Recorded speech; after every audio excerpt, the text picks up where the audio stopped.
Welcome to the Selling Show, where we unpack, repack, and break down exactly how top experts sell their ideas, their value, and their services. This is your host, David Newman, and you are in the right place if you want better clients, bigger deals, and higher fees.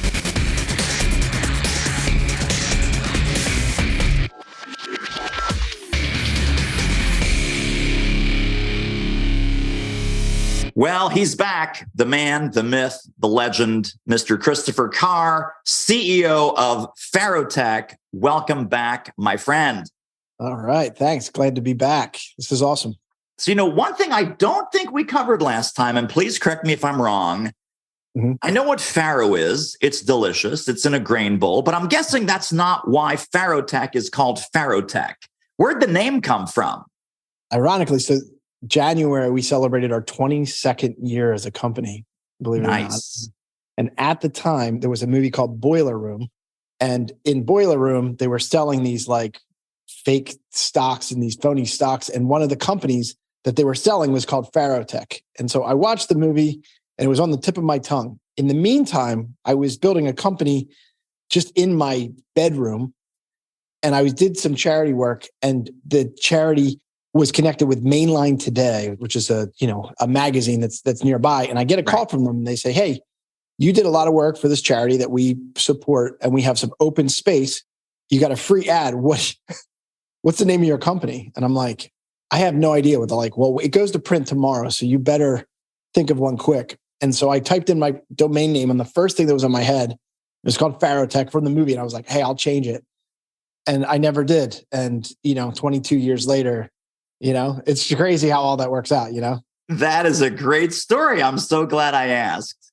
Yeah. Wow. Yeah. So you reminded me before we turned on the microphones that the last time we had you on, we were just getting into the pandemic. It was April of 2020. The world was going insane. Here we are in Q1 of 23. We don't know what's going on with recession, depression, inflation, oil prices, downturn. We're sort of entering another crazy period. I know. And I'm wondering, what are you seeing with your clients, and what are you seeing with some digital marketing trends as we're coming into yet another one of these periods of uncertainty? Yep. Well, I think the funny thing is that I remember you had me on and I prepared all my slides, the things I was going to talk about. And I said, "Hey, you know what? All of this stuff might not be even relevant because we're going to be back to work in 2 weeks." So, I think I was a little bit wrong with that assessment. I think that was April in 2020. And so what was great about that was that after I was on your show, I'm on a podcast. I'm probably in the best case scenario, I'm on maybe between 4 and 6 podcasts a month, including my own. And I had more web traffic from your show than I've ever had from any podcast ever. And so super excited about that. And we're going to do it again. We're going to do it again right here. This show is going to be so epically valuable. Downloads through the roof, leads, people going, knocking on your door. That's why we're here. Yeah. So let's fast forward. We're in this other period of who knows. There are companies that double down on their digital marketing in times like this. And there are companies that go and run and hide under the desk. Yeah. Now, I know you've had clients in both camps from April of 2020. Let's do a debrief. What happened to the ones that pulled back? What happened to the ones that doubled down? Yeah. Transparently, we have a 96% retention rate. So we did not feel the pinch that a lot of companies did. But I also think we're very blessed. The same way we're blessed with the pandemic is that we're in sectors that haven't been hit the same way others have. Like if I was in the pandemic and I had all my clientele in hospitality, I would have been in a lot of trouble. Right. But, I was with healthcare, manufacturing, technology, and SaaS. And all of those got some decent PPP money and they were able to ride it out, Yeah. Now, I think that I did a lot of the hard work all along. And so I'm really integrated with their company. And at times I'm almost their virtual marketing company. So to cut us would be almost like to cut an arm or a leg off of their company. Right. And so that's the power of hopefully what we're trying to build is that you work really hard and then you kind of make yourself unreplaceable. Yes, absolutely. Absolutely. So let's talk about what's ahead in 2023. Let's go right into the Chris Carr crystal ball. Yep. And what is ahead with digital marketing and just marketing in general in 2023? Yep. Well, in preparing, I had about 3 different things I wanted to talk about. But one of the things I want to do is make sure by the end of the show, we talk a little bit about the craziness that's going on with AI and how it's impacting marketing. I'm afraid if I go into it right away, we'll just take up the whole show because I love to talk about it. And it's one of those things where every time I do talk about it, it gets really existential and crazy. So fantastic. We will definitely dedicate a good chunk of our time to that. Yeah. So, I think one of the first things that we're seeing, and we saw this before the pandemic, since the pandemic and still is that the number one challenge that we see in the marketplace is that there's so many choices, there's so many options. And because there's so many choices and because there's so many options, every option sometimes would feel like the next greatest option. It might feel like the next silver bullet. And what can happen, and this never happens intentionally, and I'm guilty of this too with my own marketing, and my own business partners are like, wow, this is pot calling the kettle black. But you can wake up one day and you're doing this thing that we call random acts of marketing. And what I mean by that is that, you're chasing AI technology is really cool. Let's do some of that. And maybe it's, I don't know, TikTok or whatever it is. And it's all these ancillary, really cool, really fun things to dedicate your time and your energy to.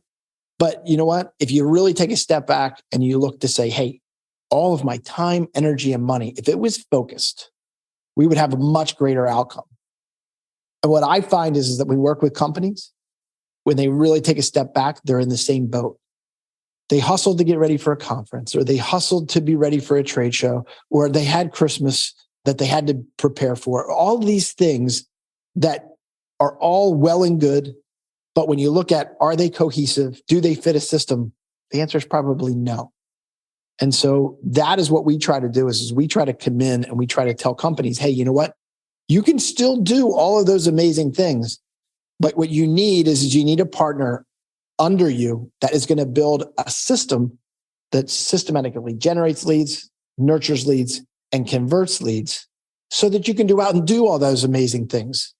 All right. So we're kind of like the money ball behind every marketing agency. We're the ones that just basically build that machine that just keeps going and going and going. Yeah. And it's not built on home runs. It's kind of built on singles and doubles. And so our curves are never hockey stick. They're more like gradual. But once they get going, clients that have been with us for 3 to 5 years, they're unstoppable. And I know that these various lead generation sources, it's almost like watching a horse race. Yep. So at any given moment in time, oh, it's definitely Google ads. Oh, no, wait a second. LinkedIn ads are coming up. No, wait, it's all organic. It's search engine optimization. You're wasting way too much money on ads. Do SEO. It's the gift that keeps on giving. In the current moment, what are you recommending for your clients as far as that lead generation mix? Is there something that's sort of coming in to be more hot? And are there some things that are receding into the more not category? Well, let me talk about the things that are not. The number one challenge that I think that we're going to be seeing specifically in this year is we're going to see a dramatic influx of content. And we saw this from the pandemic to now. And so what was happening is that there's just a lot of companies that say, we're going to look for keywords that have the highest visibility with the lowest competition. And, there's a lot of real estate out there. We might not be able to get the biggest keywords on the block, but if we can get all these other little ones, we're going to win that way. And I think that is still true, but the real estate is getting smaller and smaller because there is just more competition because there's more content being made. And some of the things that I'm going to show you at the end of the show with how quick people basically develop content with AI, it's basically going to be a place where it's very possible that your content could be a needle in a stack of needles. So what we're finding is that companies are going to have to lean on consultants and expertise and subject matter experts to get your content to stand out. And so promotion, telling a really great story, adding, a flavor to your brand that's digestible, all of those things are going to be very transformative in 2023. We interrupt this interview with an important announcement. If you're committed to better clients, bigger deals, and higher fees, get over to doitselling.com right now and grab a copy of my new book. That's the deal, kids. Grab a copy of the new book and then get all the bonuses, companion tools, trainings, and downloads at doitselling.com. Buy the book, get the bonuses. Buy the book, get the bonuses. Buy the book, get the bonuses. That's how it works. I'll see you over there.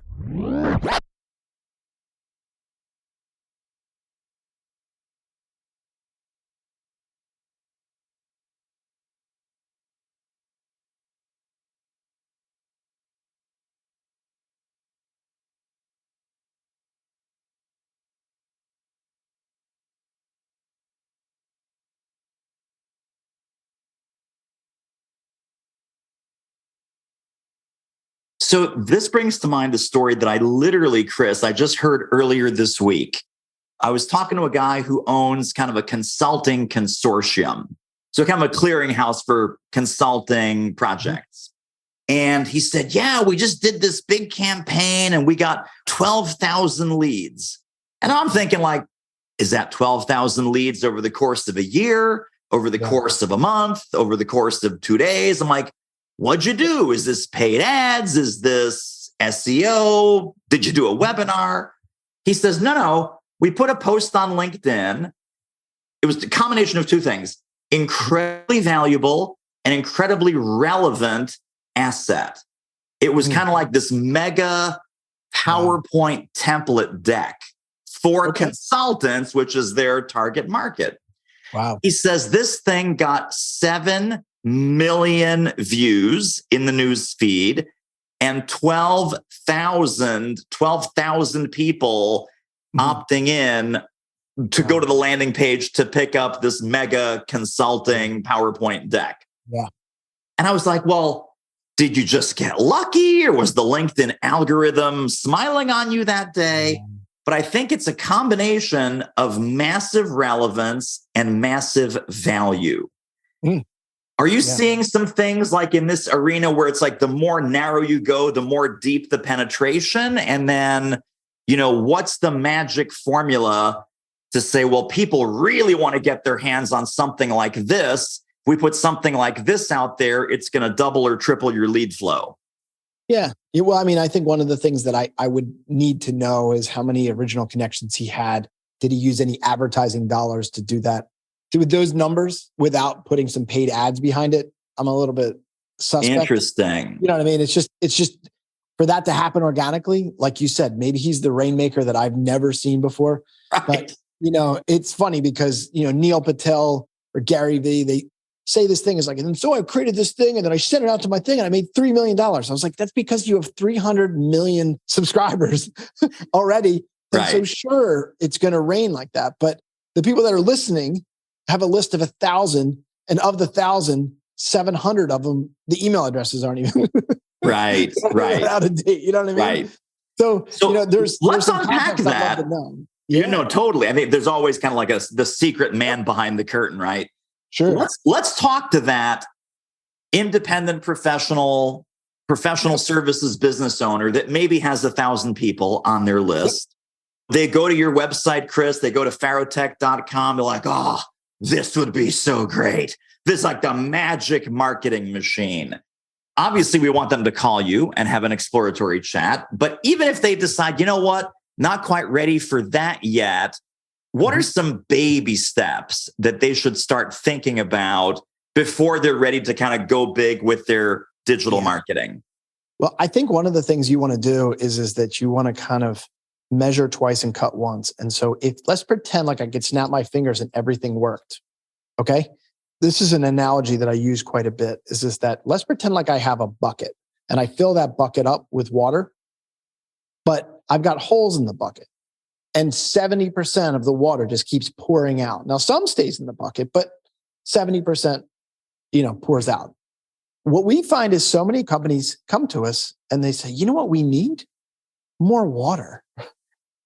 And I'm like, well, you need to fix the bucket, my friend. What would happen if we plug the holes in the bucket? And what I mean by that is, let's pretend all of this traffic comes to your website and bounces. Or what would happen if before we ever planned for that success, we developed a story brand, which basically, is we develop a very compelling argument. We know your pain. We know your unique selling proposition. We know your promise. We know the proof statements to say that this is not our first rodeo and a sensible first step. What if I had all of that organized in alignment and it was consistent throughout your brand? And then we turned on the juice. What do you think happens then? So many people are like, what happens if I could just bring tons of traffic? I was like, what happens if you do?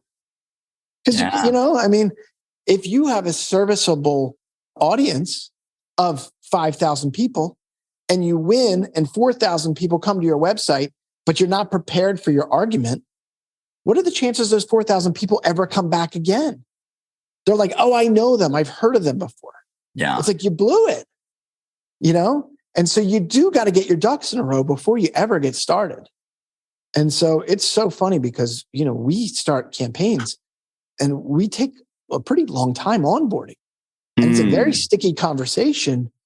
But I'm just like, I don't want these people, I don't want to win from a traffic standpoint. And then they bounce immediately. Yeah.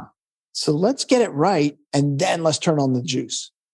Totally love it. Makes a ton of sense. Are you seeing, Chris, a lot of, and I realize that in the industries you work, it may be less relevant, but let's say there's across the board of small to medium-sized business. Is there a lot of recession messaging or uncertainty messaging that is creeping its way into marketing these days? Or are we kind of pretending that none of that is existing as far as outside conditions? No, it's happening. It's happening. Like our Q4 leads weren't nearly what they were, for the prior 3 quarters. We have had a pretty nice bump starting, in Q1. In fact, if I can keep up this rhythm, we're going to make up everything we didn't get in Q4 and then some, so that's exciting. I think that we don't know what we don't know. Half the country thinks we're in a recession. The other half doesn't, what I mean? And I hate to say it, but it's so weird how the way people almost view politics has made them decide the way they want to view the world. I happen to believe that with inflation and a lot of these indicators, we are in a recession right now. How long we'll be there, I don't know. But if you are in a business to consumer market, it's a very different field than the business to business market. Another great point for sure. Yeah. Yep. I also think if you're investing with big technology, I think big technology, there's the biggest players. A lot of times people will think, oh, well, this is Facebook and this is Google and this is Amazon, right? But those big players also buy more from the technology companies under them than you could ever imagine. So when they are shedding employees like they are, it's very hard for them to also be buying new technology. I mean, they could and they should and they are, but not nearly at the careless state that they've been doing for the last 15 years. Right. There's a level of normalcy that nobody is prepared for right now. This is the way it used to be before. I don't know. You know what I mean? Like people didn't realize how good they had it. And so now when it gets a little bit more normalized, they're like, it's Armageddon. And I'm like, no, this is kind of the way life used to work. Yeah. I don't know. That's just one person's opinion. But again, it's sector by sector. Yes. We have a lot of clients in the cyberspace. It's not stopped raining in a good way for them. It's unbelievable. Cybersecurity. Yeah. Cybersecurity. That's going nuts right now. It's unbelievable. It's just there is no end to that. You and I should start a cybersecurity company and all these problems would go away. We're not kidding. We're not kidding. I know one of the things you want to talk about is Marketing Mary. Yeah. Marketing Mary. Who is she and what is going on? So, we call it the Marketing Mary paradox. I stole the term from HubSpot, but essentially what happens here is that marketing is moving extremely fast. And what most companies that we talk to say, hey, you know what? We're going to try to develop a 3 to 5 year roadmap for you, because a lot of companies want to get a win in the first 90 days. And I'm like, hey, you know what? You might be in the wrong place for us, because we are the companies that want to become a partner. And we're going to scale your marketing over 3 to 5 years. But what happens here is that I say, if you don't go with us, let me tell you what's going to happen. You go and you hire a marketing, we call her Marketing Mary. It's just this one person who's running your marketing shop.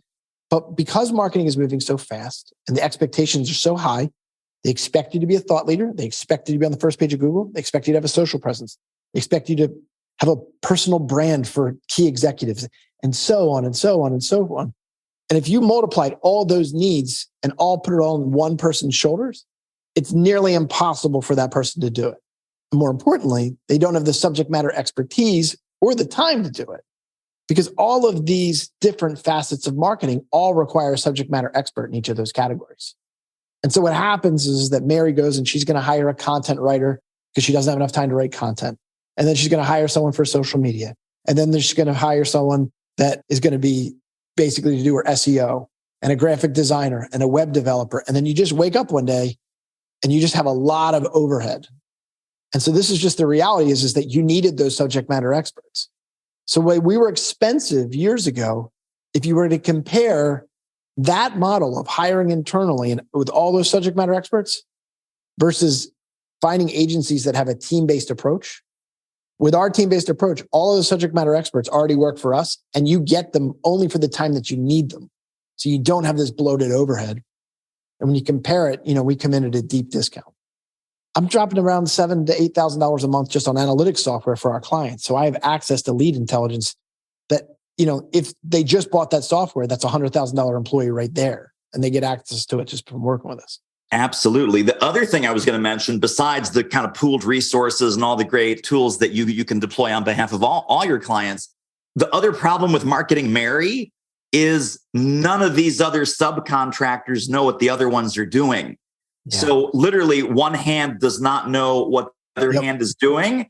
And you've got this subcontractor A and then B and then C, and then we're in endless meetings. And then people are like, exchanging Google documents. And it's like, whoa. And this has become just this completely expensive, crazy, mixed up clusterfuts. That's what we're calling it now. It's the clusterfuts, as opposed to having a seamless, unified, integrated approach with one strategy, lots of tactical tentacles, all of which are integrated and create a mutually supportive ecosystem in your marketing, including things like your website, your CRM, your SEO, your paid, your organic, your online, your offline, your direct mail, all this crazy stuff, correct? Yes. And then add analytics on top of that. What I mean by that is that if you know that you're just one of 5 other vendors, whether you like it or not, they become frenemies, because they have to do their own analytics. And in that analytics, you know what I mean? They're going to say they're great and it's the other guy's fault. Always pointing the finger. They're always pointing the finger, right? Where we strive to be as transparent as possible. And my job is to give you as much information as possible. And the reason why we have such a high retention rate is not because I come in here like a master strategist and tell you what to do. I say, here's all the information. What do we want to do? I'm giving you all the information and we're going to decide together. So if you're mad at Faratech, you're almost a little mad at yourself, because my job was to get that information, give you all the information. You tell us where to go, and then we go and we execute. Very, and so that's important. Highly collaborative. Yep. All right. Well, we cannot wait any longer. People are just tuning in with bated breath. They want to hear about AI. And I know you have a whole rant and a whole Pandora's box that you're going to open up for us. What is the deal with marketing and AI? Well, first off, if I could snap my fingers and AI didn't exist, I think I would prefer to live in a world where it didn't. So if I look like I'm championing AI, just know that I know that this stuff is going to have an impact on society. I mean, there's going to be people by the droves that lose jobs. And in fact, it's not the technology that I'm afraid of. It's the speed. What I mean by that is that when we had changes in technology over the years, it came in so gradual that we were able to basically find a way to respond and to pivot. And this thing's going to come in like a roaring lion. And I think that a lot of companies are going to adopt it. A lot of people are going to think it's more than it's really cracked up to be. And they're going to find out that, the turkey wasn't fully cooked yet. You know what I mean? And so on and so forth. Right. You know what I mean?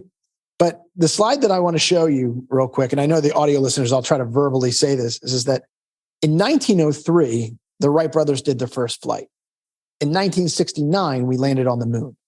So we were only able to go 10 feet off the ground. And 66 years later, we were all the way to the moon and safely back.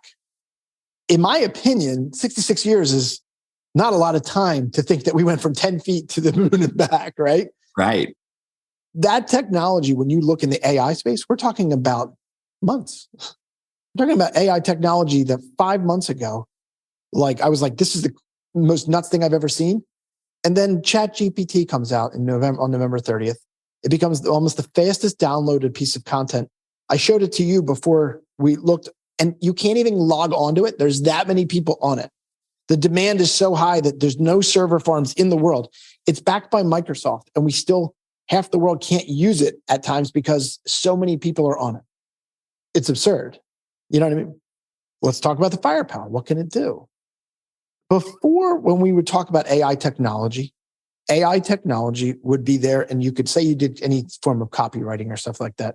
A lot of you had to know these pre-written filters, and you had to line up all of the things with the filters right to actually get this answer. And what it would do is it would write compelling content, not the greatest content you've ever read before, but there is definitely that, wow, that is just incredible that a piece of technology can just basically AI write and do these things. Now with chat technology, there's two factors. One is that I can chat with it and talk to it like it's a human being, and it stays contextual, which means I'm able to refine it and refine it and refine it. So I could write an article like, write me a brochure about cybersecurity. And then I would say, well, you know what? Make it more optimistic than that. And give me the tone of Gary V or whatever. And all of these things happen, and it just keeps refining it, and it just keeps spitting out these answers in seconds, not minutes, not hours, like in seconds. It's absolutely crazy. It's like a modern marvel. Wait. We're not just going to listen to this episode. There are downloads, there are resources, there are links, there are bonuses waiting for you on this episode's page when you go over to doitmarketing.com/podcast. That's right, doitmarketing.com/podcast. Grab the notes right under this episode. See you over there. So just for the folks not familiar with these kinds of tools, we log in. And again, in the case of ChatGPT, if we're able to log in, then we log in. We type in a prompt of some kind. It then spits back some initial piece of copy, which generally speaking is kind of scary good, not human scary good, but certainly AI scary good. But in the case of ChatGPT, you're then literally chatting with it like you would chat with your copywriter. And you'd say, hey, Barbara, make the tone more casual. Hey, Barbara, let's make it a little bit more tech savvy. Let's make it a little bit more techy. Hey, Barbara, let's make it a little bit shorter because right now it's kind of verbose. It's kind of long. Can we tighten it up? And it is just spitting out these responses onto the screen. When you have something you like, I'm guessing, Chris, that the last part of this is you grab whatever's on the screen, you highlight it, you copy it, you paste it, you drop it into your Word document or your desktop publishing, and off you go. That's what you could do. And that's the problem in the aspect of one of the things that Google should be absolutely afraid of this in the aspect of you're getting the whole world we grew up in. When you had a frequently asked question, you would type it into Google and they would give you 10 answers. And 2 of those are sponsored answers. Yes. Now with ChatGPT, you don't have the ads or anything like that. You literally have a consolidated, concise answer. It's just right there for the taking. One of the challenges that because Google realizes it's a threat is that, and colleges are watching kids literally turn in term papers that are AI written that they didn't even write themselves. What you're finding is that they're talking about trackers and stuff like that will literally have like a watermark to know that content is AI written. And so what I'm afraid of is that for a short while, people are going to love ChatGPT and they're going to write that content. And then when they go and they publish it online, Google in the snap of a finger does an algorithm change that says any AI content with this watermark is not going to be indexed. Wow. And they literally put out these updates recently. There's like helpful content updates. Because what they don't want you to do is just get some computer-generated jargon, throw it up there. So if you have AI inspired writing, that's very different than AI generated writing. And so, it has to be honed, and it has to have your special sauce, and it has to have your story. And I think a lot of the things that are going to be very important for companies to know is that you might think, oh, I save so much time copywriting. But you know what? Like, I think that you have to add your uniqueness, or it's going to be just like anybody else who just went in and just typed up cheap content. Right. So my fear is the over adoption or the over promise of like, oh my gosh, we just solved one of the biggest problems in society. I'm like, but did you? Right. I mean, you're a So master. Google is also working on some sort of AI magic also, right? Yeah. I mean, theirs is supposed to be twice as strong as ChatGPT. It's going to be called PALM, or PALM, but the capitalized certain letters and stuff like that.